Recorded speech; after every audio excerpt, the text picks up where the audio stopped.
بسم اللہ الرحمن الرحیم۔ زخم پر مسح کرنا وضو یا غسل واجب میں؟ یاد رکھیں، وضو ہو یا غسل واجب ہو، اس میں تو یہ ضروری ہوتا ہے کہ بال برابر جگہ خشک نہ رہے پانی پہنچنے سے۔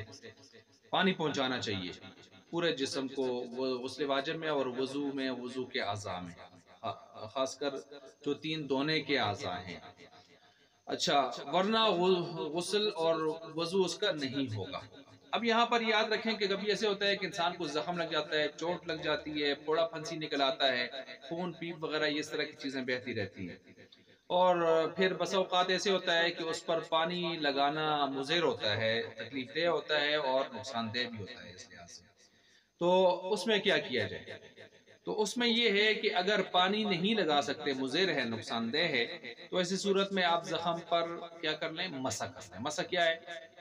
گیلا ہاتھ اوپر پھیر لیں، انگلیاں ہاتھ اس کے اوپر پھیر لیں۔ اگر زخم پر مسح مشکل ہے تو آپ اوپر پٹی کر لیں اور پٹی پر مسح کر لیں۔ اگر پٹی پر بھی مسح مشکل ہے تو پھر ایسی صورت میں، بعض زخم ایسے ہوتے ہیں کہ پٹی پر بھی مسح مشکل ہو گیا، تو پھر ایسی صورت میں اس کو مسح بھی کیا ہو جاتا ہے؟ معاف ہو جاتا ہے۔ اور یاد رکھیں کہ زخم کے علاوہ جو جگہ ہے، جو زخم ہے اس کے علاوہ جو جگہ ہوتی ہے اس کو دھونا ضروری ہوتا ہے۔ بعض لوگ کیا کرتے ہیں، پاؤں کے اوپر کسی ایک حصے پر اگر زخم لگا ہے تو سارے پاؤں پر ہی مسح کر لیتے ہیں۔ یہ غلط طریقہ ہے، اس طرح وضو نہیں ہوگا، دائیں بائیں دھونا ہوگا، دائیں بائیں کو۔ اور پٹی آپ اس زخم کے اوپر اس حد تک لگائیں جس حد تک لگانی ضروری ہوتی ہے۔ بسا اوقات وہ جگہ ایسی ہوتی ہے وہاں پر دائیں بائیں کو پٹی سے گھیرنا ہوتا ہے، تب جا کے پٹی ٹھہرتی ہے۔ تو ضروری حد تک پٹی لگائے نا، یہ بھی نہیں ہے کہ زخم ایک جگہ لگایا اور پورے اس جو ہے ویسے ہی ڈانگ دیا اس نے پٹی کے ساتھ، یہ بھی ٹھیک نہیں ہے، غلط طریقہ ہے۔ تو جہاں تک پٹی ضروری ہے، اور جہاں تک پٹی ضروری ہے باندھ دی، تو ظاہر بات ہے زخم کے نیچے کوئی جگہ آئے گی، باقی تو دائیں بائیں کی آئے گی۔